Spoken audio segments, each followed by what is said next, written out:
ओम नमः शिवाय। बंधुगण, नरेंद्र चांदगढ़र राजा थिले। जने शासक जी निज शक्ति एवं संपत्ति उपरे गर्व करुथिले। तांकर सबु किछि थिला, सुनार महल, रेशम भूमि, शह शह दास एवं अगणित सुंदरी महिला।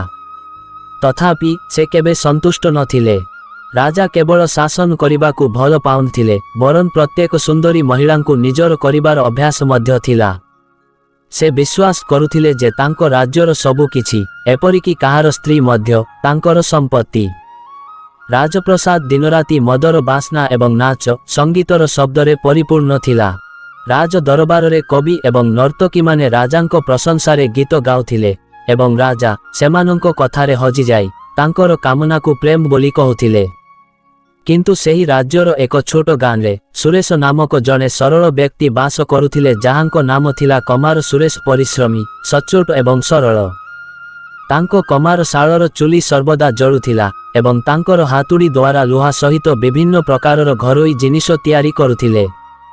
से गरीब थिले, किंतु तांको मुहन झलसुथिला। तांको स्त्रीको नाम थिला भारती, जे तांको नाम परी गोरा, सुंदर एवं सबुठारु अत्यंत चतुर एवं बुद्धिमान थिले। गाँर समस्ते कहूथिले जे सुरेश गरीब होई पारे, किंतु काहारी पाखरे तांको स्त्री भारती परी बुद्धिमान केही नाही। एहा केवल भाग्यरे थिले मिले। भारती तांको स्वामी को बहुत भल पाउथिले, किंतु राजा नरेंद्रंको कामना भयरे तांको हृदय सर्वदा थरुथिला। गोटिए दिन राजा शिकार करिबाकू जंगलकू जाउथिले। सेही जंगल देई जाउथिबा गाँरे पहुंचिले, जेउठारे सुरेश एवं भारती रहुथिले। राजा सुरेशंकु शोष लागिबारु से निकटस्थ एक कूओ पाखरे अटकी पानी पीले। संयोगवशतः भारती मध्य पानी आनिबाकू आसीथिले एवं राजा नरेंद्रंको नजर तांको उपरे पड़िबारु से किछि समय पाई अटकी गले। भारतींको मुहन झाड़रे भिजी जाइथिला, किंतु से एक अद्भुत निर्दोषतारे झलसुथिला। राजा नरेंद्र मने मने भाबुथिले जे एते सुंदरी महिला तांको राजप्रासादरे रहिबा उचित। से तांको सैनिक मानंको मध्यरु जनंकु पचारिले जे से किए। सैनिक जनक नतमस्तक होई कहिले, महाराज, ए हेउछंती कमार सुरेशंको स्त्री। राजा नरेंद्रंको मोहनरे एक दुष्ट हसी सुरक्षा सैन्य मानंकु कहिले, एबे कमारर स्त्री राजांको दासी हेबा उचित। सेही संध्यारे गाँ गहळ चहळ होई गला। राजप्रसादरु दूतमाने घोषणा कले जे राजा नरेंद्र परदिन कमार सुरेशंकु राज दरबारे हाजर हेबाकू निर्देश देले। से एक विशेष पुरस्कार पाइबे। एहा सुनी सुरेश भयभीत होई गले, कारण से केबे राजप्रसाद देखि नथिले।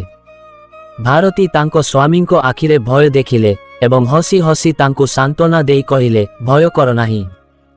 हुए तो राजा तुमर कठिन परिश्रमर फल पुरस्कार देबे। किंतु गभीर मनरे से जानिथिले जे एही राजांको डाकरा किछि मंद उद्देश्य को सूचित करुछि। से रातिटी भाबी बिताइले। राजांको आखिरे चमक केवल तृषार नुहे, एहा कामनार नियान थिला। परदिन सुरेश नूतन पोशाक पिंधि राज दरबारे पहुंचिले। राजा नरेंद्र तांको मंत्री एवं तांको सैन्यमानंको द्वारा घेरी रही तांको सिंहासनरे बसिथिले। राजा हसी कहिले, सुरेश, मु शुणिछि तुमे जने बहुत परिश्रमी कमार। तुम हातरे जादू अछि। सुरेश कमार नतमस्तक होई नीरवतार सहित उत्तर देले, महाराज, एहा सबु आपणंको दयारु होइछि। राजा नरेंद्र तांको योजना व्याख्या करी कहिले, मु चाहुछि जे आपण मो पाई एक स्वतंत्र खंडा तैयारी कर। एक खंडा जहा केबे कलंकी लागिबो नाही एवं जहार धार केबे मरिबो नाही। सुरेश मुंड नुआई आदेश ग्रहण कले। आदेश अनुजाई राजा तांको किछि सुना एवं रूपा देले एवं तांको विदाय देले। गोटिए शर्त सहित, खंडाटी प्रस्तुत नहेबा पर्यंत तुमे राजांको दरबारे रहिबो। सुरेश अनिच्छाकृत भावरे मुंड हलाइले। राजांको उद्देश्य स्पष्ट थिला, जेपर्यंत सुरेश दरबारे रहिबो, भारती गाँरे एका रहिबो। बंधुगण, गुरुजन एवं महात्मा साधु माने कहिछंती जे कामना द्वारा प्रभावित जने व्यक्ति भल एवं मंद, ठीक किंबा भूल मध्यरे पार्थक्य करि पारिबे नाही। सेही रातिरे राजा नरेंद्र तांको विश्वस्त सैनिक मानंकु गाँकु जाई कमारर स्त्री को राजप्रसाद को आनिबाकू निर्देश देले। ताकू कुह जे राजा ताकू पुरस्कृत करिबा पाई डाकिछंती। किंतु राजा जानी नथिले जे भारती केवल सुंदरी नुहे, बरं अत्यंत चतुर मध्य। जेतेबेले सैनिक माने रातिरे पहुंचिले, भारती सेमानंकु दूररु देखिला। से तुरंत द्वार पाखरे जळुथिबा किरोसिनी दीप को लिभाई देले, जहा द्वारा अंधार हेई गला एवं एक परदा पछरे लुचि रहिला। ସୈନିକମାନେ ଦ୍ୱାର ବାଡ଼େଇ କହିଲେ, ରାଜା ତୁମକୁ ଆମ ସହିତ ଆସିବାକୁ ନିର୍ଦ୍ଦେଶ ଦେଇଛନ୍ତି। ଭାରତୀ ଘର ଭିତରୁ ସ୍ୱର ବଦଳାଇ ପଚାରିଲା, ରାଜା କ'ଣ କହିଲେ? ତୁମେ କେଉଁ ପୁରସ୍କାର ବିଷୟରେ କହୁଛ? ଜଣେ ସୈନିକ ଉତ୍ତର ଦେଲା, ରାଜା କହିଲେ ଯେ ସେ ତୁମ ସ୍ୱାମୀଙ୍କ କାମରେ ସନ୍ତୁଷ୍ଟ ଏବଂ ତୁମକୁ ରାଜପ୍ରସାଦକୁ ଡାକିଛନ୍ତି। ଭାରତୀ ଧୀରେ କହିଲା, ଠିକ୍ ଅଛି, ମୁଁ ଆସିବି, କିନ୍ତୁ ମୋର ଗୋଟିଏ ସର୍ତ୍ତ ଅଛି। ସୈନିକମାନେ ଆଶ୍ଚର୍ଯ୍ୟ ହୋଇ ପଚାରିଲେ, କିପରି ସର୍ତ୍ତ? ଭାରତୀ ଉତ୍ତର ଦେଲା, ମୁଁ ଜଣେ ରାଣୀଙ୍କ ପରି ରାଜାଙ୍କ ଦରବାରକୁ ଯିବି। ଆସନ୍ତାକାଲି ସୂର୍ଯ୍ୟୋଦୟ ସମୟରେ ସମ୍ପୂର୍ଣ୍ଣ ସଜ୍ଜିତ ହୋଇ ଲାଲ ଶାଢ଼ୀ ପିନ୍ଧି ଏବଂ ମୋ ମୁହଁରେ ଓଢ଼ଣା ଘୋଡ଼ାଇ ଆସିବି। ସୈନିକମାନେ ଭାବିଲେ ଏହା କିଛି ବଡ଼ କଥା ନୁହେଁ। ସେ ରାଜଦରବାରକୁ ଯିବା ପାଇଁ ହଁ କହିବାରୁ ସୈନିକମାନେ ଚାଲିଗଲେ। କିନ୍ତୁ ସେହି ରାତିରେ ଭାରତୀ ଏକ ଚମତ୍କାର ଯୋଜନା ପ୍ରସ୍ତୁତ କରିଥିଲେ। ସକାଳ ହେବା ପୂର୍ବରୁ ଭାରତୀ ତାଙ୍କ ପଡ଼ୋଶୀ ଜଣେ ପ୍ରାୟ ଅନ୍ଧ ବୁଢ଼ୀ ମହିଳାଙ୍କ ପାଖକୁ ଗଲେ। ସେ ତାଙ୍କୁ ଅନୁରୋଧ କଲେ, ମା, ରାଜା ମୋତେ ଡାକିଛନ୍ତି, କିନ୍ତୁ ମୁଁ ଯିବାକୁ ଭୟ କରୁଛି। ତୁମେ ମୋ ସ୍ଥାନରେ ଏହି ଲାଲ ଶାଢ଼ୀ ପିନ୍ଧି ଏବଂ ରାଜାଙ୍କ ସମ୍ମୁଖରେ ମୁଣ୍ଡ ନଇଁ ଛିଡ଼ା ହେବ। ବାକି କାମ ମୁଁ ସବୁ କିଛି କରିବି। ବୁଢ଼ୀଟି ହସି କହିଲେ, ଝିଅ, ତୁମର ବୁଦ୍ଧି ରାଣୀଙ୍କ ପରି। ମୁଁ ତୁମ ପାଇଁ ଏତିକି କାମ କରିପାରିବି। ସକାଳେ ଯେତେବେଳେ ସୈନିକମାନେ ପହଞ୍ଚିଲେ, ସେମାନେ ଲାଲ ଶାଢ଼ୀ ପିନ୍ଧା ବୁଢ଼ୀ ମହିଳାଙ୍କୁ ଭାରତୀ ଭାବି ତାଙ୍କୁ ଏକ ପାଲିଙ୍କିରେ ବସାଇ ରାଜପ୍ରସାଦକୁ ନେଇଗଲେ। ରାଜା ଯେତେବେଳେ ମହିଳାଙ୍କୁ ପାଲିଙ୍କିରୁ ଓହ୍ଲାଇବାର ଦେଖିଲେ, ସେ ହସି କହିଲେ, ଆସ ଭାରତୀ, ଆଜିଠାରୁ ତୁମେ ମୋର ପାଟରାଣୀ। କିନ୍ତୁ ସେ ତାଙ୍କର ଓଢ଼ଣା ଉଠାଇବା ମାତ୍ରେ ସେ ଏକ କୁଞ୍ଚିତ ମୁହଁ ଏବଂ ଦାନ୍ତହୀନ ଅନ୍ଧ ବୁଢ଼ୀ ମାଙ୍କୁ ଦେଖି ରାଗରେ ଚିତ୍କାର କଲେ। ରାଜାଙ୍କ ଆଖି ରାଗରେ ଲାଲ ହୋଇଗଲା। ସମଗ୍ର ଦରବାର ଲୋକମାନଙ୍କ ହସରେ ଫାଟି ପଡ଼ିଲା। ରାଜା ନରେନ୍ଦ୍ର ଲଜ୍ଜା ଏବଂ କ୍ରୋଧରେ ଥରି ଉଠିଲେ ଏବଂ ଗର୍ଜନ କଲେ, ଏହି ପ୍ରତାରଣା ମୋ ସହିତ କରିବାକୁ କିଏ ସାହସ କରିଛି? ବୁଢ଼ୀ ମହିଳା ଥରି ଥରି କଣ୍ଠରେ କହିଲେ, ମହାରାଜ, ଆପଣଙ୍କ ରାଣୀ ଏବେ ବି ସେ ଗାଁରେ ଅଛନ୍ତି। ରାଜା ନରେନ୍ଦ୍ର ଜାଣିପାରିଲେ ଯେ ତାଙ୍କୁ ଜଣେ ଚତୁର ମହିଳା ବୋକା ବନାଇଛନ୍ତି। ସେହି ରାତିରେ ରାଜା ତାଙ୍କ ମନ୍ତ୍ରୀଙ୍କୁ କହିଲେ, ଏହି ମହିଳା କେବଳ ସୁନ୍ଦର ନୁହେଁ ବରଂ ବହୁତ ଚତୁର ମଧ୍ୟ। ଏବେ ମୁଁ ତାଙ୍କୁ ଧରିବି, କରେ ବଳେ କୌଶଳେ, ଯାହା ହେଇଯାଉ ପଛେ। ଏହି ସମୟରେ ଭାରତୀ ରାଜାଙ୍କୁ ଫସାଇବାକୁ ଦୃଢ଼ ସଂକଳ୍ପବଦ୍ଧ ଥିଲେ। ଦରବାରରେ ଅପମାନିତ ରାଜା ନରେନ୍ଦ୍ରଙ୍କୁ କ୍ରୋଧିତ ହେଇ ସେହି ରାତିରେ ସେ ତାଙ୍କ କୋଠରୀର ପ୍ରତ୍ୟେକ ମୂଲ୍ୟବାନ ଜିନିଷ ଭାଙ୍ଗି ପକାଇଥିଲେ। ତାଙ୍କର ଗର୍ବ ଭାଙ୍ଗିଗଲା ଏବଂ ବର୍ତ୍ତମାନ ସେ କେବଳ କାମନା ଦ୍ୱାରା ନୁହେଁ ବରଂ ପ୍ରତିଶୋଧର ନିଆଁ ଦ୍ୱାରା ମଧ୍ୟ ଗ୍ରସିତ ହେଇଥିଲେ। ସେ ତାଙ୍କର ଚତୁର ମନ୍ତ୍ରୀ କପଟିଦେବଙ୍କୁ ଡାକିଲେ। ରାଜା ଗର୍ଜନ କରି କହିଲେ, କପଟିଦେବ, ସେହି ମହିଳା ମୋତେ ଅପମାନ କରିଛନ୍ତି। ସେ ସମଗ୍ର ସଭା ସମ୍ମୁଖରେ ମୋତେ ହସର ପାତ୍ର କରିଛନ୍ତି। ମୁଁ ତାକୁ ଦଣ୍ଡ ଦେବାକୁ ଚାହୁଁଛି। ଏପରି ଏକ ଯୋଜନା ପ୍ରସ୍ତୁତ କରନ୍ତୁ ଯାହା ତାଙ୍କୁ ଆସି ମୋ ପାଦ ତଳେ ପଡ଼ିବାକୁ ବାଧ୍ୟ କରିବ। ମନ୍ତ୍ରୀ କପଟିଦେବ ଏକ ଦୁଷ୍ଟ ହସ ସହିତ ତାଙ୍କ ଦାଢ଼ିରେ ହାତ ମାରି କହିଲେ, ମହାରାଜ, ଏକ ସିଂହୀକୁ ଧରିବା ପାଇଁ ହେଲେ ତାହାର ଛୁଆକୁ ଫସାଇବାକୁ ପଡ଼ିବ। ଭାରତୀର ଶକ୍ତି ତାଙ୍କ ସ୍ୱାମୀ ସୁରେଶଙ୍କ ଠାରେ ରହିଛି, ଯିଏ ବର୍ତ୍ତମାନ ଆମ ବନ୍ଦିତ୍ୱରେ ଅଛନ୍ତି। ଆମେ ତାଙ୍କୁ ସିଧାସଳଖ ଡାକିବା ନାହିଁ। ଆମେ ତାଙ୍କୁ ଆସିବାକୁ ବାଧ୍ୟ କରିବା। ରାଜା ଅଧୈର୍ଯ୍ୟ ହୋଇ ପଚାରିଲେ, ଏହା କିପରି? ମନ୍ତ୍ରୀ କପଟିଦେବ ତାଙ୍କର ଯୋଜନା ରାଜାଙ୍କୁ ବୁଝାଇ କହିଲେ, ଆମେ ସୁରେଶଙ୍କୁ ଏକ ଅସମ୍ଭବ କାର୍ଯ୍ୟ ଦେବା। ଯଦି ସେ ଏହାକୁ ସମାପ୍ତ କରିବାରେ ବିଫଳ ହୁଅନ୍ତି, ତେବେ ଆମେ ତାଙ୍କୁ ମୃତ୍ୟୁଦଣ୍ଡ ଘୋଷଣା କରିବା। ତାପରେ ଭାରତୀ ତାଙ୍କ ସ୍ୱାମୀଙ୍କୁ ରକ୍ଷା କରିବା ପାଇଁ ତୁମ ନିକଟରେ ଆତ୍ମସମର୍ପଣ କରିବା ବ୍ୟତୀତ ଆଉ କୌଣସି ବିକଳ୍ପ ରହିବ ନାହିଁ। ଏହା ଶୁଣି ରାଜା ନରେନ୍ଦ୍ର ଖୁସିରେ ମନ୍ତ୍ରୀ କପଟିଦେବଙ୍କୁ କହିଲେ, ସତରେ ତୁମ ବୁଦ୍ଧିକୁ ମାନିବାକୁ ହେବ। ସେ ଘୋଷଣା କଲେ, ଯୋଜନାଟି ବହୁତ ଉତ୍କୃଷ୍ଟ ମାନର। ପରଦିନ ସକାଳେ ରାଜକୀୟ ଅତିଥି ପରି ଖଣ୍ଡା ତିଆରି କରୁଥିବା କମାର ସୁରେଶଙ୍କୁ ରାଜାଙ୍କ ସମ୍ମୁଖରେ ଅଣାଗଲା। ଏକ ପଥର ଆଡ଼କୁ ଇଙ୍ଗିତ କରି ରାଜା କହିଲେ, କମାର, ମୁଁ ତୁମର କାରିଗରୀର ଅନେକ ପ୍ରଶଂସା ଶୁଣିଛି। ଏବେ ଆମେ ତୁମକୁ ପ୍ରକୃତ ପରୀକ୍ଷା କରିବୁ। ଏକ ପତଳା ନରମ ରସି ତିଆରି କରିବା ପାଇଁ ତୁମେ ଏହି ପଥରକୁ ଲୁହା ପରି ରସି ତିଆରି କରିବାକୁ ପଡ଼ିବ। ଏକ ରସି ଯାହାକୁ ଗଣ୍ଠିରେ ମଧ୍ୟ ବାନ୍ଧି ଦିଆଯାଇପାରିବ। ଏହା କରିବା ପାଇଁ ଆମେ ତୁମକୁ 7 ଦିନ ସମୟ ଦେଉଛୁ। ଯଦି ତୁମେ ସଫଳ ହୁଅ, ତେବେ ତୁମେ ସୁନା, ରୂପା, ରତ୍ନ ପୁରସ୍କାର ପାଇବ, କିନ୍ତୁ ଯଦି ତୁମେ ଅସଫଳ ହୁଅ, ତେବେ ତୁମର ମୁଣ୍ଡ କଟାଯିବ। ଏହା ଶୁଣି ସୁରେଶ ଭୟରେ ଯେପରି ତାଙ୍କ ପାଦ ତଳୁ ମାଟି ଖସିଗଲା ସେମିତି ଅନୁଭବ କଲେ। ପଥରରୁ ରସି ତିଆରି କରିବା ଅସମ୍ଭବ କାମ ଥିଲା। ସେ ନିବେଦନ କଲେ, ମହାରାଜ, ଏହା ଅନ୍ୟାୟ। କେହି ପଥରରୁ ରସି କିପରି ତିଆରି କରିପାରିବେ? ଚୁପ୍ ରୁହ। ରାଜା ଗର୍ଜନ କଲେ, ଏହା ରାଜାଙ୍କ ଆଦେଶ। ତାକୁ ନେଇଯାଅ। ସୈନିକମାନେ ସୁରେଶଙ୍କୁ ଏକ ଘରକୁ ଟାଣି ନେଇଗଲେ ଏବଂ ଏକ ବଡ଼ ପଥର ଖଣ୍ଡ ମଧ୍ୟ ସେଠାରେ ଫୋପାଡ଼ି ଦେଲେ। ସୁରେଶ ବୁଝିପାରିଲେ ଯେ ଏହା ଖଣ୍ଡା ତିଆରି କରିବାର କେବଳ ବାହାନା ନୁହେଁ, ବରଂ ତାଙ୍କୁ ଏବଂ ଭାରତୀଙ୍କୁ ଫସାଇବା ପାଇଁ ଏକ ଭୟଙ୍କର ଫାଶ। ସେହିଦିନ ରାଜା ନରେନ୍ଦ୍ରଙ୍କ ଠାରୁ ଜଣେ ଦୂତ ଭାରତୀଙ୍କ ନିକଟକୁ ଏହି ବାର୍ତ୍ତା ନେଇ ପହଞ୍ଚିଲେ। ତୁମର ସ୍ୱାମୀଙ୍କୁ ଏକ ବିଶେଷ କାର୍ଯ୍ୟ ଦିଆଯାଇଛି। ଯଦି ସେ 7 ଦିନ ମଧ୍ୟରେ ପଥରରୁ ରସି ତିଆରି କରିପାରିବେ ନାହିଁ, ତେବେ ତାଙ୍କୁ ମୃତ୍ୟୁଦଣ୍ଡ ଦିଆଯିବ। ହଁ, ଯଦି ତୁମେ ରାଜାଙ୍କ ସେବା କରିବାକୁ ରାଜପ୍ରସାଦକୁ ଆସିବାକୁ ଇଚ୍ଛୁକ ହୁଏ ତ ରାଜା, ତେବେ ତୁମ ସ୍ୱାମୀଙ୍କ ଜୀବନ ରକ୍ଷା କରିପାରିବେ। ଏହା ଶୁଣି ଭାରତୀ ଆଶ୍ଚର୍ଯ୍ୟ ହେଲେ। ସେ ଜାଣିଥିଲେ ଯେ ରାଜା ଏବେ ଯେକୌଣସି ସୀମାକୁ ଯାଇପାରିବେ। ସୁରେଶ ନିରାଶାରେ ବୁଡ଼ି ରହିଥିବା ରାଜା ଏକ ଘର କାନ୍ଥ ପାଖରେ ବସିଥିଲେ।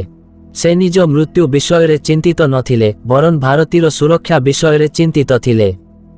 ସେ ଜାଣିଥିଲେ ଯେ ଭାରତୀ ତାଙ୍କୁ ରକ୍ଷା କରିବା ପାଇଁ ଯାହା ବି କରିବେ, ହୁଏତ ସେ ରାଜା ନରେନ୍ଦ୍ରଙ୍କ ନିକଟରେ ଆତ୍ମସମର୍ପଣ କରିବେ। ବନ୍ଧୁଗଣ, କଥାରେ ଅଛି ଯେ ଯେତେବେଳେ ଜଣେ ବ୍ୟକ୍ତି ସମସ୍ୟାରେ ଘେରି ରହିଥାଏ ଏବଂ ସେତେବେଳେ କୌଣସି ମୂର୍ଖଙ୍କ ଉପାୟ ବା ଉପଦେଶ ଗ୍ରହଣ କରନ୍ତୁ ନାହିଁ। ଭାରତୀ ମଧ୍ୟ ସମାନ ପରିସ୍ଥିତିରେ ଥିଲେ। ତାଙ୍କୁ ଏହି ବାର୍ତ୍ତା ଭାରତୀକୁ ଜଣାଇବାକୁ ଚାହୁଁଥିଲେ, ନିଜ ବିଷୟରେ ଚିନ୍ତା ନ କରିବାକୁ ଏବଂ କୌଣସି ମୂର୍ଖ ପଦକ୍ଷେପ ନ ନେବାକୁ ଅନୁରୋଧ କଲେ। ସେ ଘରର ବାହାର ଛାତରେ ତଳେ ଏକ ବାଉଁଶରେ ତିଆରି ବୋଝ ରସିରେ ବାନ୍ଧି ଝୁଲାଇ ଦେଲେ। ଯେତେବେଳେ ଗୋଟିଏ ଗୁମୁରି ପାରା ବୋଝ ଭିତରେ ବସିଲା, ଏହିପରି ପ୍ରତିଦିନ ସକାଳେ ଏକ ପାରା ଆସି ବୋଝ ଭିତରେ ବସେ। ଦିନେ ସୁରେଶ ସେହି ପାରାକୁ ଧରି ସୁରେଶ ତାଙ୍କ ଚିରା ଜାମାର ଏକ ଖଣ୍ଡ ବାହାର କରି ଅଙ୍ଗାର ଖଣ୍ଡରେ ଲେଖିଲେ, ପ୍ରିୟ ଭାରତୀ, ପଥର ରସି ହେଉଛି ମୋର ଭାଗ୍ୟ, କିନ୍ତୁ ତୁମେ ରାଜାଙ୍କ ପ୍ରସାଦର ଶୃଙ୍ଖଳ ହେବା ଉଚିତ ନୁହେଁ। ମୋର ମୃତ୍ୟୁ ଏହି କାହାଣୀର ଶେଷ ନୁହେଁ। ମୋ ବିଷୟରେ ଚିନ୍ତା କର ନାହିଁ। ସେହି ପାରା ଗୋଡ଼ରେ ସୂତାକୁ ସତର୍କତାର ସହିତ ବାନ୍ଧିଲେ। ପାରାଟି ପ୍ରାୟତଃ ତାଙ୍କ ଗାଁ ଆଡ଼କୁ ଉଡ଼ିଯାଉଥିଲା। ଏହାଦ୍ୱାରା ତାଙ୍କର ଏକମାତ୍ର ଆଶା ମଧ୍ୟ ଥିଲା। 3 ଦିନ ପର୍ଯ୍ୟନ୍ତ ଭାରତୀ ଅସ୍ଥିର ଭାବରେ ଚିନ୍ତା କରୁଥିଲେ ଯେ କ'ଣ କରିବେ। ତାଙ୍କୁ ତାଙ୍କ ବୁଦ୍ଧିମତା ଏବଂ ରାଜା ନରେନ୍ଦ୍ରଙ୍କ ନିଷ୍ଠୁରତା ମଧ୍ୟରେ ଏକ ଉପାୟ ଖୋଜିବାକୁ ଚେଷ୍ଟା କରୁଥିଲେ। ଚତୁର୍ଥ ଦିନ ସକାଳେ ଯେତେବେଳେ ସେ ତାଙ୍କ ଅଗଣାରେ ବସିଥିଲେ, ସେହି ପାରାଟି ଆସି ତାଙ୍କ ପାଖରେ ବସିଲା। ଭାରତୀଙ୍କ ନଜର ତାଙ୍କ ଗୋଡ଼ରେ ବନ୍ଧା ସୂତା ଉପରେ ପଡ଼ିଲା। ସେ ଥରୁଥିବା ହାତରେ ଏହାକୁ ଖୋଲି ଚିରା ଜାମାରେ ଲେଖା ଯାଇଥିବା ସୁରେଶଙ୍କ ବାର୍ତ୍ତା ପଢ଼ି ଜାଣିପାରିଲେ। ସେହି ଚିଠି ପଢ଼ିବା ସମୟରେ ସେ ପିଲାଙ୍କ ପରି କାନ୍ଦିବାକୁ ଲାଗିଲେ। କିନ୍ତୁ ପର ମୁହୂର୍ତ୍ତରେ ତାଙ୍କ ମୁହଁ ଦୃଢ଼ ହୋଇଗଲା। ସୁରେଶ ତାଙ୍କୁ ରାସ୍ତା ଦେଖାଇ ଦେଇଥିଲେ। ଏବେ ତାଙ୍କୁ କେବଳ ତାଙ୍କ ସ୍ୱାମୀଙ୍କ ଅହଙ୍କାର ନୁହେଁ, ବରଂ ରାଜାଙ୍କ ଅହଙ୍କାରକୁ ମଧ୍ୟ ଭାଙ୍ଗିବାକୁ ହେବ। ଏବେ ଏହି ଯୁଦ୍ଧ କେବଳ ସ୍ୱାମୀ ଏବଂ ସ୍ତ୍ରୀ ମଧ୍ୟରେ ନୁହେଁ, ବରଂ ନ୍ୟାୟ ଏବଂ ଅନ୍ୟାୟ ମଧ୍ୟରେ ଥିଲା। ସେ ମନେ ମନେ କହିଲେ, ରାଜା ନରେନ୍ଦ୍ର, ତୁମେ ପଥରରେ ତିଆରି ଏକ ରସି ମାଗିଥିଲ। ମୁଁ ତୁମକୁ ଏପରି ଏକ ରସି ଦେବି ଯାହାକୁ ତୁମେ କେବେ ଭୁଲିପାରିବ ନାହିଁ।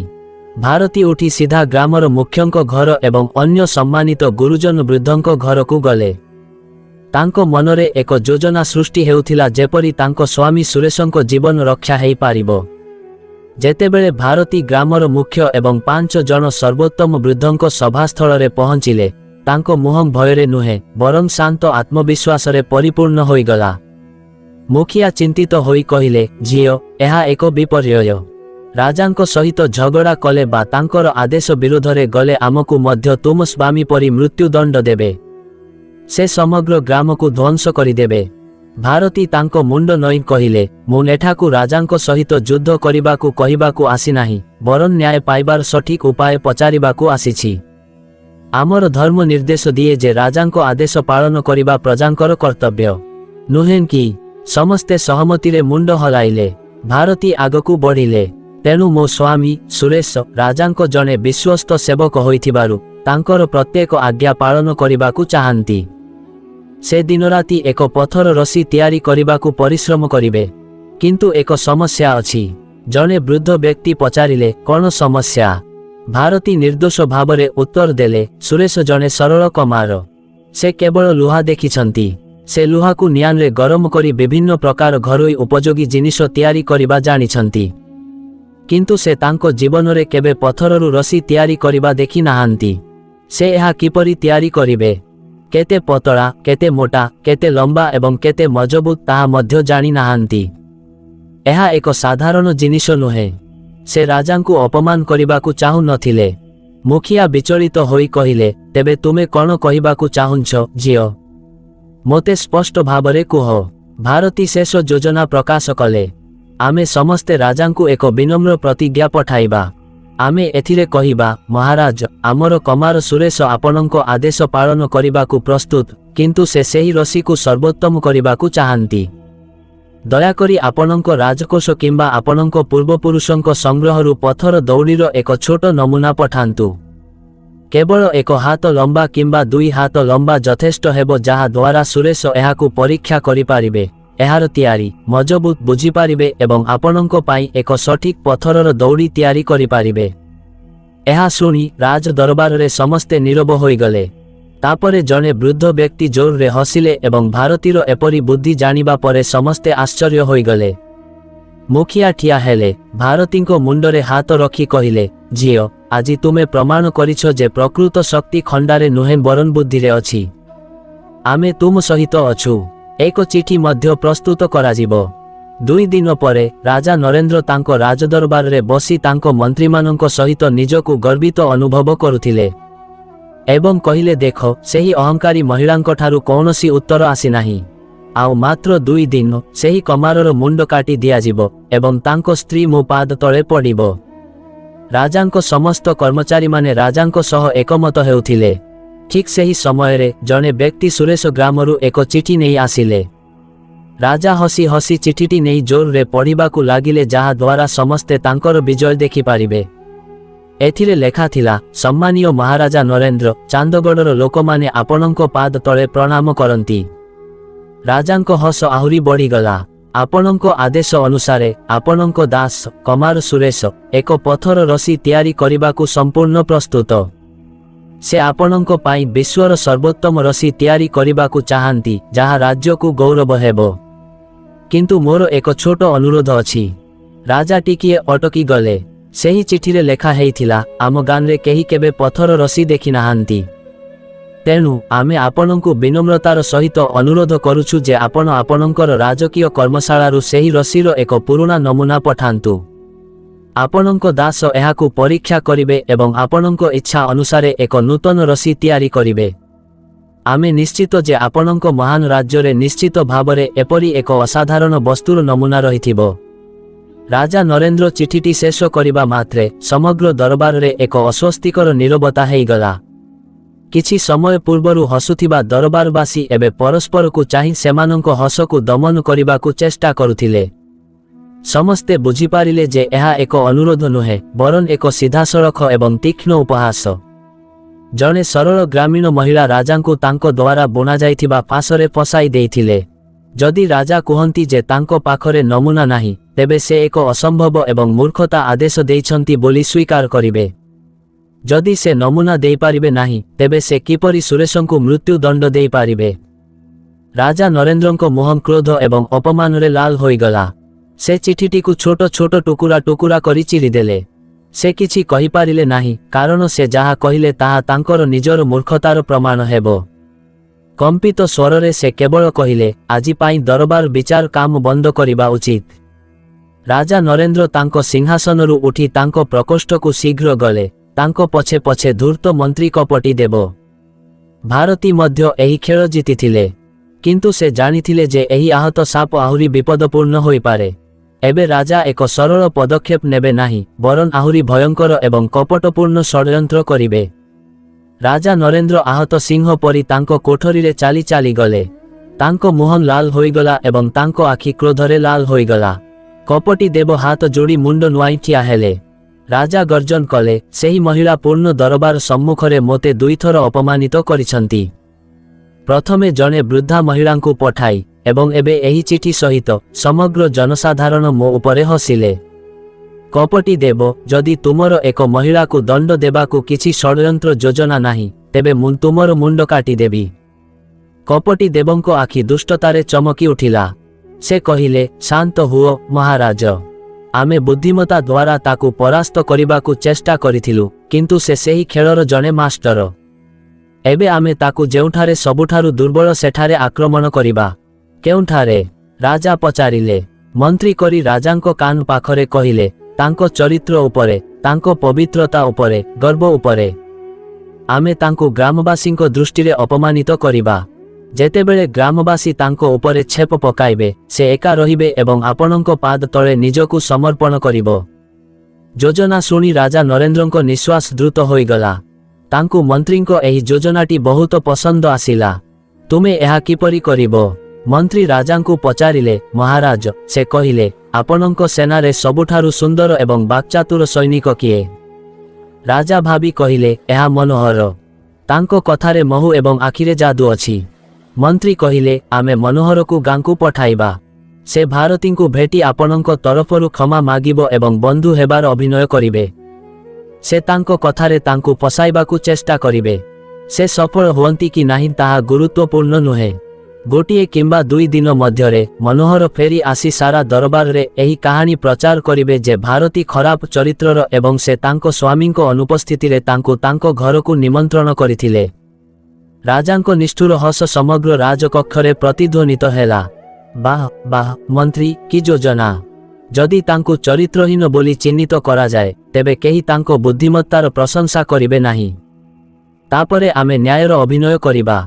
ପରଦିନ ସୈନିକ ମନୋହର ଜଣେ ସାଧାରଣ ନାଗରିକ ବେଶରେ ଭାରତୀର ଗାଁରେ ପହଞ୍ଚିଲେ।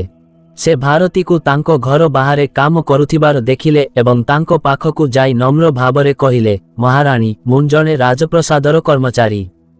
ମୁଁ ରାଜାଙ୍କ ଅନ୍ୟାୟ ଆଚରଣରେ ଗଭୀର ଦୁଃଖିତ। ମୁଁ ଏବଂ ଅନ୍ୟ କିଛି ଦରବାର ଲୋକମାନେ ତୁମର ଜ୍ଞାନରେ ବିଶ୍ୱାସ କରିଛୁ ଏବଂ ଗୁପ୍ତ ଭାବରେ ତୁମକୁ ସାହାଯ୍ୟ କରିବାକୁ ଚାହୁଁଛୁ। ଭାରତୀ ତାଙ୍କୁ ମୁଣ୍ଡରୁ ଗୋଡ଼ ପର୍ଯ୍ୟନ୍ତ ଚାହିଁଲା। ତାଙ୍କ ଆଖି ମନୋହରଙ୍କ ମଧୁର ହସ ହସ କଥା ମୁହଁ ପଛରେ ସତ୍ୟ ଦେଖିଲା। କୌଣସି ଶବ୍ଦ ନ କହି, କୌଣସି ଭାବପ୍ରବଣତା ନ ଦେଖାଇ ସେ କଠୋର ସ୍ୱରରେ କହିଲେ, ମୋତେ କାହାର ସାହାଯ୍ୟ ଆବଶ୍ୟକ ନାହିଁ। ମୋର ମୋ ସ୍ୱାମୀ ଏବଂ ଈଶ୍ୱରଙ୍କ ନ୍ୟାୟରେ ବିଶ୍ୱାସ ଅଛି। ତୁମର ବାଟରେ ତୁମେ ଯାଅ। ମନୋହର ପୁଣି ଚେଷ୍ଟା କଲେ, କିନ୍ତୁ ମହାରାଣୀ, ରାଜା ବହୁତ ନିଷ୍ଠୁର। ସେ ତୁମ ସ୍ୱାମୀଙ୍କୁ ଛାଡ଼ିବେ ନାହିଁ। ତୁମର ସାହାଯ୍ୟ କରିବା ପାଇଁ ଜଣେ ବନ୍ଧୁ ଦରକାର। ଭାରତୀ ତାଙ୍କ କୁଡ଼ିଆର ଦ୍ୱାର ବନ୍ଦ କରି ଶାନ୍ତ ଭାବରେ କହିଲେ, ଯେଉଁ ବ୍ୟକ୍ତି ନିମନ୍ତ୍ରଣ ନ କରି ବନ୍ଧୁତାର ହାତ ବଢ଼ାଏ ସେ ହୁଏତ ଦେବତା କିମ୍ବା ପ୍ରତାରକ। ଦେବତାମାନେ ଏହି ରାଜ୍ୟରେ ବାସ କରନ୍ତି ନାହିଁ। ସେମାନେ କେବଳ ମନ୍ଦିରରେ ବିଦ୍ୟମାନ। ଦୟାକରି ତୁମେ ଏଠାରୁ ଚାଲିଯାଅ। ମନୋହର ରାଗିଗଲା। ତାଙ୍କ ସାରା ଜୀବନରେ ସେ କେବେ ବି କୌଣସି ମହିଳାଙ୍କ ଦ୍ୱାରା ଏପରି ଅପମାନିତ ହୋଇନଥିଲେ। ଅପମାନରେ ଜଳି ସେ ରାଜପ୍ରସାଦକୁ ଫେରି ଆସିଲେ। ସେ ରାଜା ଏବଂ ମନ୍ତ୍ରୀଙ୍କ ପାଖକୁ ଯାଇ ଏକ ମିଥ୍ୟା କାହାଣୀ ଗଢ଼ି କହିଲେ, ମହାରାଜ, ମୁଁ କ'ଣ କହିବି? ସେହି ମହିଳା ମୋ ସୁନ୍ଦର ରୂପରେ ମୋହିତ ହୋଇ ଯାଇଥିଲେ। ସେ ଆଜି ରାତିରେ ମୋତେ ତାଙ୍କ ଘରକୁ ନିମନ୍ତ୍ରଣ କରିଛନ୍ତି। ସେ କହିଥିଲେ ଯେ ତାଙ୍କ ସ୍ୱାମୀ ଆଉ 2 ଦିନ ପରେ ମରିବେ। ଆମେ କାହିଁକି ଏକ ନୂତନ ଜୀବନ ଆରମ୍ଭ କରିବା ନାହିଁ? ମୁଁ ମୋ ସମ୍ମାନ ରକ୍ଷା କରି କଷ୍ଟରେ ରକ୍ଷା ପାଇଲି। ଏହା ଶୁଣି ରାଜା ନରେନ୍ଦ୍ର ନିଜର ବିଜୟରେ ଚିତ୍କାର କଲେ। ସେ ଯାହା ଚାହୁଁଥିଲେ ତାହା ପାଇଯିବେ ଏବଂ ପରଦିନ ସାରା ରାଜ୍ୟରେ ଖବର ଘୋଷଣା କରାଗଲା। ଶୁଣ ଶୁଣ ଶୁଣ, କମାର ସୁରେଶର ସ୍ତ୍ରୀ ଭାରତୀଙ୍କ ବିରୁଦ୍ଧରେ ତାଙ୍କ ସ୍ୱାମୀଙ୍କୁ ପ୍ରତାରଣା କରି ଅନ୍ୟ ଜଣେ ପୁରୁଷଙ୍କୁ ତାଙ୍କ ଘରକୁ ନିମନ୍ତ୍ରଣ କରିବାର ଅଭିଯୋଗ ଆସିଛି। ଏହା ଏକ ମହାପାପ। ରାଜା ନରେନ୍ଦ୍ର ନିର୍ଦ୍ଦେଶ ଦେଇଛନ୍ତି ଯେ ଭାରତୀଙ୍କୁ ତାଙ୍କର ସତୀତ୍ୱ ପ୍ରମାଣିତ କରିବାର ସୁଯୋଗ ଦିଆଯିବ।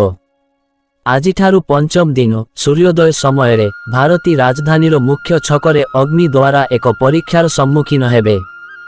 ତାଙ୍କୁ ଜଳନ୍ତା ଅଙ୍ଗାର ଉପରେ ଚାଲି ନିଜର ସତ୍ୟ ପ୍ରମାଣ କରିବାକୁ ପଡ଼ିବ। ଯଦି ସେ ସଫଳ ହୁଅନ୍ତି, ତେବେ ତାଙ୍କୁ ଏବଂ ତାଙ୍କ ସ୍ୱାମୀଙ୍କୁ ସମ୍ମାନର ସହିତ ମୁକ୍ତ କରାଯିବ। ଯଦି ତାର ପାଦ ପୋଡ଼ିଯାଏ, ତେବେ ତାକୁ ପାପୀ ବୋଲି ବିବେଚନା କରାଯିବ ଏବଂ ମୃତ୍ୟୁଦଣ୍ଡ ଦିଆଯିବ। ଯେତେବେଳେ ଏହି ଘୋଷଣା ଗାଁରେ ପହଞ୍ଚିଲା, ସେତେବେଳେ ହଇଚଇ ସୃଷ୍ଟି ହେଲା। ଭାରତୀର ବୁଦ୍ଧିମତ୍ତାକୁ ପ୍ରଶଂସା କରିଥିବା ଗାଁ ଲୋକମାନେ ଏବେ ଭୟ ଏବଂ ସନ୍ଦେହରେ ପଛକୁ ହଟିଗଲେ। ଚରିତ୍ରର ଅଭିଯୋଗ ବହୁତ ଗମ୍ଭୀର ଥିଲା। ଅଗ୍ନି ଦ୍ୱାରା ହୋଇଥିବା ଅଗ୍ନି ପରୀକ୍ଷାର କେବଳ ଉଲ୍ଲେଖ ସେମାନଙ୍କ ମେରୁଦଣ୍ଡରେ ଥରହର ସୃଷ୍ଟି କରିଥିଲା। ଗାଁ ମୁଖିଆ ଏବଂ ବୟସ୍କମାନେ ମଧ୍ୟ ନୀରବ ହୋଇଗଲେ। ଏହା ବୁଦ୍ଧିର ନୁହେଁ ବରଂ ବିଶ୍ୱାସ ଏବଂ ଅନ୍ଧବିଶ୍ୱାସର ବିଷୟ ହୋଇଯାଇଥିଲା। ଭାରତୀ ତାଙ୍କ କୁଡ଼ିଆରେ ଏକାଠିଆ ହୋଇଥିଲେ। ସେ ଘୋଷଣା ଶୁଣିଲେ ଏବଂ ତାଙ୍କ ଆଖି ବନ୍ଦ ହୋଇଗଲା। ରାଜା ନରେନ୍ଦ୍ର ତାଙ୍କୁ ଚାରିପାଖରୁ ଘେରି ରହିଥିଲେ। ବାହାରେ ଜଳୁଥିବା କୋଇଲାର ଏକ ରାସ୍ତା ଥିଲା ଏବଂ ଭିତରେ ସମାଜର ସନ୍ଦେହ ଏବଂ ଅବିଶ୍ୱାସର ନିଆଁ ଲାଗି ରହିଥିଲା। ଏହି ସମୟରେ ଖବରଟି କାରାଗାରରେ ବନ୍ଦୀ ଥିବା ସୁରେଶଙ୍କ ପାଖରେ ପହଞ୍ଚିଲା। ଏହା ଶୁଣି ସେ ପାଗଳ ପରି ହେଲେ। ସେ ଲୁହା ଦ୍ୱାରରେ ମୁଣ୍ଡ ବାଡ଼େଇବାକୁ ଲାଗିଲେ। ତାଙ୍କ ସ୍ତ୍ରୀ, ତାଙ୍କ ଭାରତୀ, ଯାହାର ଚରିତ୍ର ସେ ସତ୍ୟ, ପବିତ୍ର, ତାଙ୍କ ଉପରେ ଏପରି କଳଙ୍କ ଲଗାଯାଇଥିଲା ଏବଂ ସେ ତାଙ୍କୁ ରକ୍ଷା କରିବା ପାଇଁ କିଛି କରିପାରୁନାହାନ୍ତି।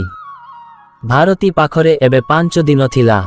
5 ଦିନ ପରେ ସେ ଜଳନ୍ତା କୋଇଲା ଉପରେ ଚାଲିବ। ରାଜାଙ୍କ ଗର୍ଭକୁ ଜାଳିବା ପାଇଁ ଏକ ନୂତନ, ଆହୁରି ଭୟଙ୍କର ଯୋଜନା ପ୍ରସ୍ତୁତ କରିବ। ତାହା ନିଷ୍ପତ୍ତି ନେବ ଏଥର। ବାଜି କେବଳ ସୁରେଶଙ୍କ ଜୀବନ ନୁହେଁ, ବରଂ ତାଙ୍କ ନିଜ ଅସ୍ତିତ୍ୱ ଏବଂ ସମ୍ମାନର ଥିଲା। ଗାଁ ଶୋକରେ ଏବଂ ଫୁସ୍ଫୁସ୍ରେ ପରିପୂର୍ଣ୍ଣ ଥିବା ବେଳେ ଭାରତୀଙ୍କ କୁଡ଼ିଆରେ ଏକ ଅଦ୍ଭୁତ ଶାନ୍ତି ଥିଲା। ସେ ପରବର୍ତ୍ତୀ 2 ଦିନ ପାଇଁ କାହା ସହିତ କଥା ହୋଇନଥିଲେ। ସେ କାନ୍ଦିଲେ ନାହିଁ କିମ୍ବା ଚିତ୍କାର କଲେ ନାହିଁ। ସେ କେବଳ ସକାଳେ ଉଠି ଭଗବାନଙ୍କୁ ପ୍ରାର୍ଥନା କଲେ ଏବଂ ତାଙ୍କ ଘର କାମ କଲେ ଯେପରି କିଛି ଘଟିନାହିଁ। ତାଙ୍କର ଶାନ୍ତି ଗାଁ ଲୋକଙ୍କ ପାଇଁ ଏକ ରହସ୍ୟ ହୋଇଗଲା। କେତେକ କହିଲେ ଯେ ସେ ଆଘାତରୁ ପାଗଳ ହୋଇଯାଇଛନ୍ତି। ଅନ୍ୟମାନେ ମତ ଦେଲେ ଯେ ସେ ଜଣେ ଡାହାଣୀ ଯିଏ ନିଆଁଙ୍କୁ ଭୟ କରନ୍ତି। ସୁରେଶଙ୍କ ଜଣେ ବୃଦ୍ଧ ସୈନିକ ଥିଲେ ଯିଏ ତାଙ୍କ କୋଠରୀକୁ ଖାଦ୍ୟ ନେଇ ଯାଉଥିଲେ। ତାଙ୍କର ସୁରେଶ ପ୍ରତି ଦୟା ଥିଲା। ଯେତେବେଳେ ତାଙ୍କୁ ଭାରତୀଙ୍କ ଅବସ୍ଥା ବିଷୟରେ ଜାଣିବାକୁ ଅନୁରୋଧ କଲେ, ସୈନିକ ତାଙ୍କୁ କହିଲେ ଯେ ସେ ସମ୍ପୂର୍ଣ୍ଣ ଶାନ୍ତ। ଆଖିରେ ଲୁହ ନାହିଁ, ମୁହଁରେ କୌଣସି ହସ, ଦୁଃଖ ନାହିଁ, କେବଳ ତାଙ୍କ ମୁହଁରେ ଏକ ଅଦ୍ଭୁତ ଚମକ ଅଛି। ଏହା ଶୁଣି ସୁରେଶଙ୍କ ଚିନ୍ତା ବଢ଼ିଗଲା। ସେ ଜାଣିଥିଲେ ଯେ ଭାରତୀର ଶାନ୍ତି ଆଗାମୀ ଝଡ଼ର ସଂକେତ। ଅଗ୍ନି ପରୀକ୍ଷାର ଠିକ୍ 2 ଦିନ ପୂର୍ବରୁ ଭାରତୀ ଗାଧୋଇ ସାରିଥିଲେ। ତାଙ୍କର ସର୍ବୋତ୍ତମ ଶାଢ଼ୀ ପିନ୍ଧିଥିଲେ ଏବଂ ତାଙ୍କ କୁଡ଼ିଆ ଛାଡ଼ି ଚାଲି ଯାଇଥିଲେ। ସେ ରାଜଧାନୀ ଅଭିମୁଖେ ଖାଲି ପାଦରେ ଚାଲିଗଲେ। ସେ ଯାଉଥିବା ସମୟରେ ଗାଁ ଲୋକମାନେ ତାଙ୍କୁ ଦେଖୁଥିଲେ। କେହି ତାଙ୍କୁ ଅଟକାଇବାକୁ କିମ୍ବା କିଛି ପଚାରିବାକୁ ସାହସ କଲେ ନାହିଁ। କିନ୍ତୁ ଭାରତୀ ରାଜାଙ୍କ ପ୍ରସାଦକୁ ଗଲେ ନାହିଁ। ସେ ସିଧା ରାଜ୍ୟର ସବୁଠାରୁ ବଡ଼ ମନ୍ଦିରକୁ ଗଲେ, ଯେଉଁଠାରେ ମୁଖ୍ୟ ପୁରୋହିତ ରାଜଗୁରୁ ରହୁଥିଲେ। ରାଜଗୁରୁ ଜଣେ ଜ୍ଞାନୀ, ପଣ୍ଡିତ ବ୍ୟକ୍ତି ଥିଲେ ଏବଂ ରାଜା ମଧ୍ୟ ତାଙ୍କ ଧାର୍ମିକ ଆଦେଶକୁ ଅବମାନନା କରିବାକୁ ସାହସ କରୁନଥିଲେ। ଭାରତୀ ତାଙ୍କ ପାଦ ପାଖରେ ବସିଲେ। ରାଜଗୁରୁ ତାଙ୍କୁ ଚାହିଁ କହିଲେ, ଝିଅ, ଆମେ ତୁମ ବିଷୟରେ ଶୁଣିଛୁ। ଯଦି ତୁମେ ପାପ କରିଛ ତେବେ ଅନୁତାପ କର ଏବଂ ଯଦି ତୁମେ ନିର୍ଦ୍ଦୋଷ ତେବେ ଈଶ୍ୱରଙ୍କ ଉପରେ ବିଶ୍ୱାସ କର।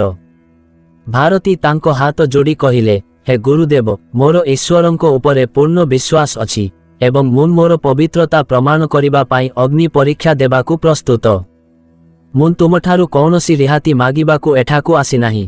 ମୁଁ ଏହା ନିଶ୍ଚିତ କରିବାକୁ ଆସିଛି ଯେ ଏହି ପରୀକ୍ଷା ଧର୍ମ ଏବଂ ଶାସ୍ତ୍ର ଅନୁସାରେ କଠୋର ଭାବରେ ଅନୁଷ୍ଠିତ ହେବ, ଯାହା ଦ୍ୱାରା କେହି ନ୍ୟାୟ ଉପରେ ପ୍ରଶ୍ନ ଉଠାଇ ପାରିବେ ନାହିଁ। ରାଜଗୁରୁ ତାଙ୍କର ନିର୍ଭୀକତା ଦେଖି ପ୍ରଭାବିତ ହେଲେ। ସେ କହିଲେ, ଏହା କି ପ୍ରକାରର ଧର୍ମ ଝିଅ? ତୁମକୁ ଜଳୁଥିବା ଅଙ୍ଗାର ଉପରେ ଚାଲିବାକୁ ପଡ଼ିବ। ଏହା କ'ଣ ଧର୍ମ? ମାଳତୀ ନମ୍ରତାର ସହିତ ଉତ୍ତର ଦେଲେ, ଗୁରୁଦେବ, ଆପଣ ଠିକ୍ କହୁଛନ୍ତି। ମୋର ଶରୀର ଅଗ୍ନିରେ ଜଳିଯିବ, କିନ୍ତୁ ସେହି ଅଗ୍ନିରୁ ଆସୁଥିବା ନିଷ୍ପତ୍ତି କିଏ ଘୋଷଣା କରିବ, ମୁଁ ପବିତ୍ର କି ନାହିଁ? ଏହା ଜଣେ ସରଳ ସୈନିକ ହେବ କି ମନ୍ତ୍ରୀ ହେବ? ଶାସ୍ତ୍ର ଅନୁସାରେ ପରମେଶ୍ୱର ରାଜାଙ୍କ ମାଧ୍ୟମରେ ତାଙ୍କର ନ୍ୟାୟ ପ୍ରକାଶ କରିବା ଉଚିତ। ରାଜା ପୃଥିବୀରେ ପରମେଶ୍ୱରଙ୍କ ପ୍ରତିନିଧି ଏବଂ ଧର୍ମର ରକ୍ଷକ। ରାଜଗୁରୁ ବିଚଳିତ ହୋଇଗଲେ। ତୁମେ କ'ଣ କହୁଛ ଝିଅ? ଭାରତୀ ତାଙ୍କର ଶେଷ, ସବୁଠାରୁ ଘାତକ ପଦକ୍ଷେପ ନେଲେ ଏବଂ କହିଲେ, ମୁଁ ଚାହୁଁଛି ଯେ ଯେତେବେଳେ ମୁଁ ଅଗ୍ନିପଥରେ ଚାଲିବି, ସେତେବେଳେ ମହାରାଜା ନରେନ୍ଦ୍ର ନିଜେ ପଥ ଅନ୍ୟ ମୁଣ୍ଡରେ ଠିଆ ହୁଅନ୍ତୁ ଏବଂ ଯେତେବେଳେ ମୁଁ ଅଗ୍ନି ପରୀକ୍ଷାରେ ଉତ୍ତୀର୍ଣ୍ଣ ହେବି, ସେତେବେଳେ ମହାରାଜା ନିଜେ ମୋର ହାତ ଧରି ମୋର ପବିତ୍ରତା ଘୋଷଣା କରିବେ। ଯଦି ମୁଁ ପ୍ରକୃତରେ ପବିତ୍ର, ତେବେ ଧର୍ମକୁ ରକ୍ଷା କରୁଥିବା ରାଜା ମୋତେ ଛୁଇଁବା ଦ୍ୱାରା କୌଣସି କ୍ଷତି ହେବ ନାହିଁ। ଏବଂ ଯଦି ମୁଁ ସତରେ ପାପୀ, ତେବେ ମୋତେ ରାଜା ଉଚିତ ଦଣ୍ଡ ଦେଇପାରିବେ। ଏହା ପ୍ରକୃତ ନ୍ୟାୟ ହେବ। ଗୁରୁଦେବ, ଆପଣ କ'ଣ ଚାହାନ୍ତି ନାହିଁ ଯେ ରାଜ୍ୟର ସର୍ବୋଚ୍ଚ ଧାର୍ମିକ କର୍ତ୍ତୃପକ୍ଷ ନ୍ୟାୟ ପ୍ରକ୍ରିୟାରେ ସାମିଲ ହୁଅନ୍ତୁ? ଏହା ଶୁଣି ରାଜଗୁରୁ ନିର୍ବାକ ହୋଇଗଲେ। ଭାରତୀ ଧାର୍ମିକ ପରମ୍ପରା ଏବଂ ରାଜକୀୟ କର୍ତ୍ତବ୍ୟକୁ ଏକ ଯୁକ୍ତିରେ ବାନ୍ଧି ଦେଇଥିଲେ ଯାହାର ପ୍ରତିବାଦ କରିବା ଅସମ୍ଭବ ଥିଲା। ଜଣେ ମହିଳାଙ୍କ ପବିତ୍ରତାର ପରୀକ୍ଷା ଏବେ ରାଜାଙ୍କ ଧର୍ମ ଏବଂ ସାହସର ଏକ ସିଧାସଳଖ ପରୀକ୍ଷା ହୋଇଯାଇଥିଲା।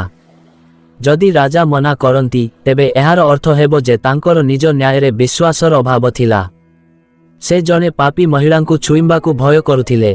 ଏହି ଧାର୍ମିକ ଭାବରେ ସଠିକ୍ ଦାବିକୁ ଗ୍ରହଣ କରିବା ବ୍ୟତୀତ ରାଜଗୁରୁଙ୍କ ପାଖରେ ଅନ୍ୟ କୌଣସି ବିକଳ୍ପ ନଥିଲା। ଯେତେବେଳେ ରାଜଗୁରୁ ରାଜା ନରେନ୍ଦ୍ରଙ୍କୁ ଏହି ସର୍ତ୍ତ କହିଥିଲେ, ସେ ତାଙ୍କ ସିଂହାସନରୁ ଡେଇଁ ପଡ଼ିଥିଲେ। ଏହା ଅସମ୍ଭବ। ଏହା ମୋ ପାଇଁ ଅପମାନ। ସେହି ମହିଳା ମୋ ସହିତ ଖେଳୁଛନ୍ତି, ମୁଁ ସେଠାକୁ ଯିବି ନାହିଁ। ମନ୍ତ୍ରୀ କପଟୀ ଦେବଙ୍କ ମୁହଁ ମଧ୍ୟ ମଳିନ ପଡ଼ିଗଲା। ସେ ଅତ୍ୟନ୍ତ ଖୁସି ହୋଇ କହିଲେ, ମହାରାଜ, ଆପଣ ଏବେ ପଛକୁ ହଟିପାରିବେ ନାହିଁ। ରାଜଗୁରୁ ଏହି ସର୍ତ୍ତ ଉପରେ ତାଙ୍କର ମୋହର ଲଗାଇଛନ୍ତି। ସମଗ୍ର ଜନସାଧାରଣଙ୍କ ସମ୍ମୁଖରେ ଏହାକୁ ଧାର୍ମିକ ଘୋଷଣା କରାଯାଇଛି। ଯଦି ଆପଣ ଏବେ ମନା କରନ୍ତି, ତେବେ ଜନସାଧାରଣ ବିଶ୍ୱାସ କରିବେ ଯେ ରାଜା ତାଙ୍କ ନିଜ ପ୍ରଜାଙ୍କ ବିଷୟରେ ସତ୍ୟ ସାମ୍ନା କରିବାକୁ ଭୟ କରୁଛନ୍ତି। ଆପଣଙ୍କର ସମସ୍ତ ପ୍ରଭାବ ନଷ୍ଟ ହୋଇଯିବ। ରାଜା ନରେନ୍ଦ୍ର ବୁଝିପାରିଲେ ଯେ ସେ ସମ୍ପୂର୍ଣ୍ଣ ରୂପେ ଫସି ଯାଇଛନ୍ତି। ଭାରତୀଙ୍କୁ ଏକ ଛକରେ ରଖିଥିଲେ, ଯେଉଁଠାରେ ଗୋଟିଏ ପାର୍ଶ୍ୱରେ ଏକ କୂଅ ଏବଂ ଅନ୍ୟ ପାର୍ଶ୍ୱରେ ଏକ ଖାଲ ଥିଲା। ସେ କ୍ରୋଧିତ ହୋଇ ରାଜି ହୋଇଗଲେ ଏବଂ ଅଗ୍ନି ପରୀକ୍ଷାର ଦିନ ଆସିଗଲା। ରାଜଧାନୀର ମୁଖ୍ୟ ଛକ ଲୋକରେ ପରିପୂର୍ଣ୍ଣ ଥିଲା। ଉଜ୍ଜ୍ୱଳ ଲାଲ କୋଇଲାରେ 7 ଫୁଟ ଲମ୍ବା ଏବଂ 2 ଫୁଟ ଚଉଡ଼ା ରାସ୍ତା ପ୍ରସ୍ତୁତ କରାଯାଇଥିଲା।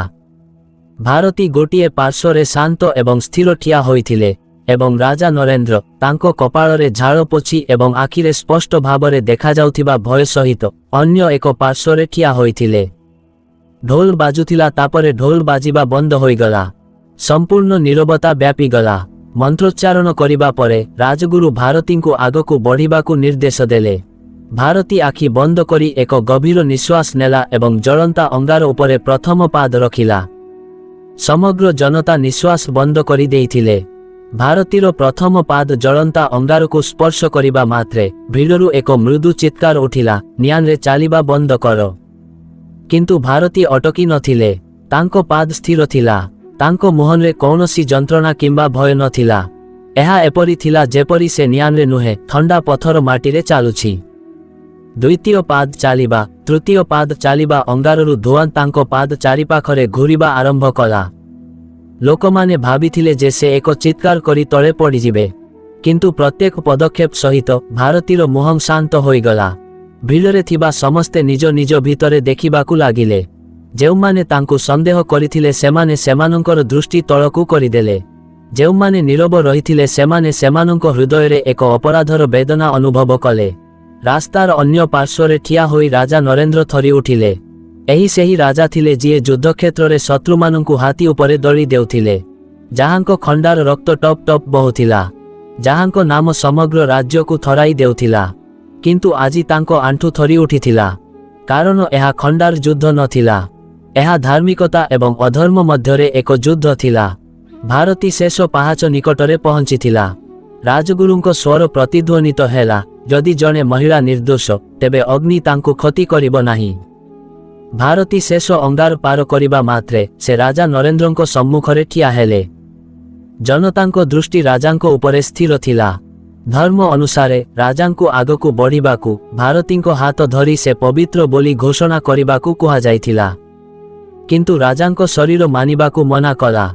ଭାରତୀ ପ୍ରଥମ ଥର ପାଇଁ ଆଖି ଖୋଲିଲେ ଏବଂ ରାଜାଙ୍କୁ ସିଧାସଳଖ ଆଖିରେ ଦେଖିଲେ। କୌଣସି ଘୃଣା ନଥିଲା, କୌଣସି ନିବେଦନ ନଥିଲା, ତାଙ୍କ ଦୃଷ୍ଟିରେ କେବଳ ସତ୍ୟ ଥିଲା। ସେ ଶାନ୍ତ ଭାବରେ କହିଲେ, ମହାରାଜ, ଧର୍ମ କହେ, ଯିଏ ନିର୍ଦ୍ଦୋଷକୁ ଛୁଇଁବାକୁ ଭୟ କରେ ସେ ନିଜେ ଦୋଷୀ। ଏହି ବାକ୍ୟ ଖଣ୍ଡାଠାରୁ ଅଧିକ ତୀକ୍ଷ୍ଣ ଥିଲା। ଜନତା ଏକ କୋଳାହଳ କରୁଥିଲେ। ରାଜଗୁରୁ କଠୋର ସ୍ୱରରେ କହିଲେ, ମହାରାଜ, ଯଦି ଆପଣ ଧର୍ମରାଜ, ଦୟାକରି ଆଗକୁ ବଢ଼ନ୍ତୁ। ରାଜା ନରେନ୍ଦ୍ରଙ୍କ ମୁହଁ ଫିକା ପଡ଼ିଗଲା।